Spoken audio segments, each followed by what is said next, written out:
Hello my dear people, ఎలా ఉన్నారు అందరూ?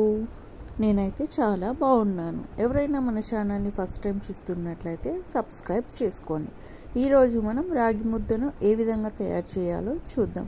ముందుగా ఒక గ్లాస్ బియ్యం తీసుకొని నీట్గా వాష్ చేసి ఒక గ్లాస్కి 4 గ్లాసుల నీళ్ళను వేసి రుచికి సరిపడినంత ఉప్పుని వేసి ఒక అర్ధగంట సేపు హాఫ్ అన్ అవర్ నానబెట్టి పక్కన పెట్టాలి. దీన్ని మనం స్టవ్ మీద పెట్టి ఒక 10 to 15 మినిట్స్ కుక్ చేస్తే రైస్ అనేది ఈ విధంగా ఉడుకుతుంది.